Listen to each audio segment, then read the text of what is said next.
Ça y est, nous sommes enfin au mois de mars 2022. C'est ce mois-ci que, si tout se passe bien, le nouveau lanceur de la NASA, le SLS, qui renverra des humains vers la Lune, devrait pour la première fois sortir de son bâtiment d'assemblage du Kennedy Space Center en vue de ses premiers essais sur son pas de tir. Alors attention, ce n'est pas encore le lancement, qui lui devrait arriver d'ici quelques mois, on y reviendra, mais c'est néanmoins l'une des dernières étapes avant celui-ci. Alors, à cette occasion, j'aimerais vous proposer de faire le point sur le programme, le rover lunaire, l'atterrisseur, les calendriers du retour sur la Lune et, de façon générale, faire le point sur les dernières avancées du programme Artemis. Mais avant ça, vous en avez l'habitude, je crois, j'aimerais vous inviter à vous abonner si vous ne l'êtes pas encore, ainsi qu'à partager, commenter et liker cet épisode. Sur ce, j'ai déjà bien trop parlé. On se retrouve juste après le générique pour faire le point sur le programme Artemis.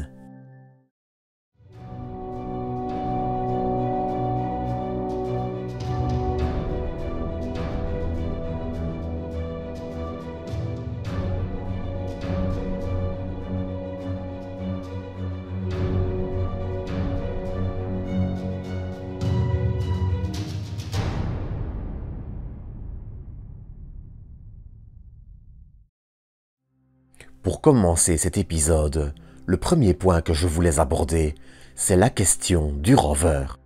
On n'y pense pas toujours, mais dès la mission Apollo 15, les astronautes ont pu profiter d'un véhicule lunaire. Et cet élément est crucial. C'est lui qui permet de transporter plus d'équipements scientifiques, d'échantillons, etc. plus loin et plus vite. Sans grande surprise, et même s'il sera probablement assez différent de son prédécesseur, la NASA a choisi d'inclure un véhicule de ce type dans le programme Artemis. Dans cet objectif, Northrop Grumman dévoilait, fin novembre 2021, son Lunar Terrain Vehicle, qui pourrait bien être le prochain véhicule lunaire. Pour le concevoir, et c'est assez visible je crois, Northrop Grumman a fait le choix de se baser sur le Lunar Roving Vehicle, le rover des missions Apollo. Mais bien sûr, ce véhicule sera aussi radicalement nouveau. Un exemple parmi tant d'autres, ces pneus sont confiés à Michelin qui doit en développer des sans air. Mais il est surtout dans son ensemble conçu pour une durée de vie largement supérieure à celle de son prédécesseur. Avec les ambitions de la NASA de développer une présence semi-permanente à la surface lunaire, il devrait pouvoir tenir au minimum une dizaine d'années, contre quelques jours pour ceux d'Apollo. Mais justement, en parlant d'Apollo, le nouveau rover se basera aussi grandement sur les expériences d'astronautes ayant utilisé le premier. Ainsi, Northrop Grumman a fait le choix de consulter les astronautes Harrison Schmitt et Charlie Duke, qui volèrent respectivement sur Apollo 17 et Apollo 16. Pour quitter le thème du rover, j'aimerais rapidement parler d'Artemis 1. Nous sommes en effet à maintenant quelques jours de la sortie du SLS de son bâtiment d'assemblage. Il devrait ensuite être installé sur son pas de tir en vue d'une répétition générale du lancement. Environ un mois plus tard, il retournera dans le bâtiment d'assemblage pour encore un mois avant, enfin, un lancement de la mission Artemis 1 prévue actuellement pour le mois de juin. Alors encore une fois, il est bon de rappeler que cette mission sera une mission sans équipage. Elle sera quand même l'occasion de lancer des CubeSats comme celui de la mission Near Earth Asteroid Scout, mais pour voir des humains retourner autour de la Lune, il faudra attendre Artemis 2. Et justement, de ce côté-là, il va falloir patienter. Alors je le dis tout de suite, à l'heure actuelle, aucune mission n'est annulée. Mais il faut savoir que le programme Artemis est un programme long et complexe à développer. Dès le début, l'objectif d'envoyer des humains sur la Lune en 2024 était plus qu'ambitieux et difficile à atteindre. Or, malheureusement, je ne vous apprends rien si je vous dis que la crise du Covid a grandement chamboulé beaucoup d'organisations et que, cela plus des difficultés de développement comme la combinaison, j'y reviendrai, ont fini par retarder le programme. Ainsi, officiellement, Artemis 2 devrait avoir lieu en 2024 et Artemis 3, qui renverra des humains sur la Lune, en 2025. Dans les faits, malheureusement, il faut probablement plus s'attendre à 2026 ou 2027 au plus tard, même si, de ce côté-là, l'année officielle reste 2025 pour Artemis 3. Alors soyons clairs, dans l'ensemble, le programme avance bien. Que ce soit le SLS d'Artemis 2, Artemis 3 ou les capsules Orion et leurs modules de service européens, dans l'ensemble, aucun problème majeur. Mais malheureusement, il manque encore deux éléments cruciaux à la NASA. Les combinaisons, essentielles pour les sorties lunaires, et l'atterrisseur.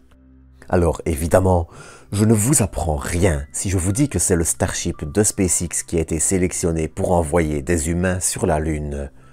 Mais de ce côté-là aussi, les choses ne sont pas tout à fait simples.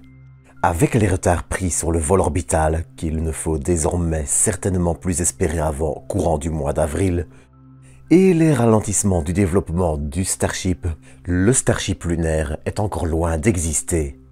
Alors évidemment, il est certain que SpaceX a déjà commencé à travailler dessus, mais il reste, malgré tout, un travail conséquent à fournir.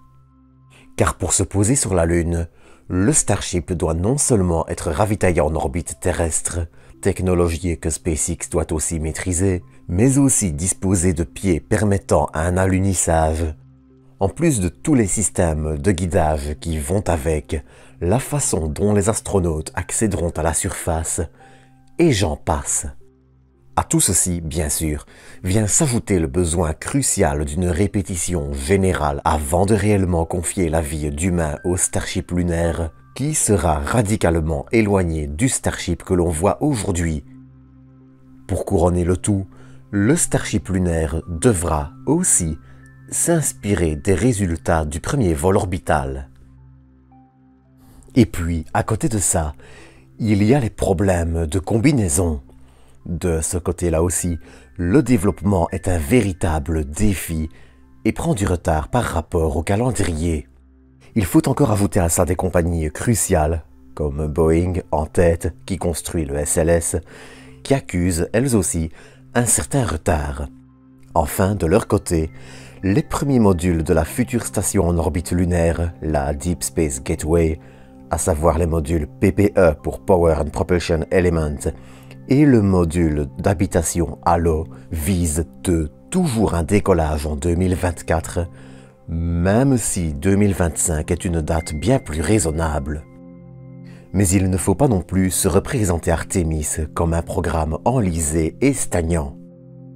Les éléments du SLS et de la capsule Orion d'Artemis 2 sont presque prêts à être assemblés. Celui d'Artemis 3 est déjà en bonne voie, notamment le réservoir principal dont on a récemment vu de nouvelles photos, et les premiers éléments d'Artemis 4 arrivent eux aussi tout doucement.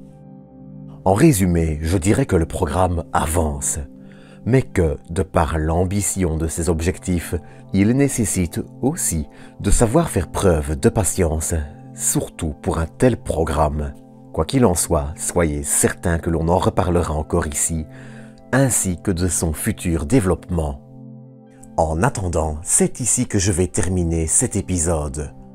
Comme d'habitude, j'espère que vous l'aurez apprécié, et si c'est le cas, je vous invite à le liker, commenter, partager et à vous abonner.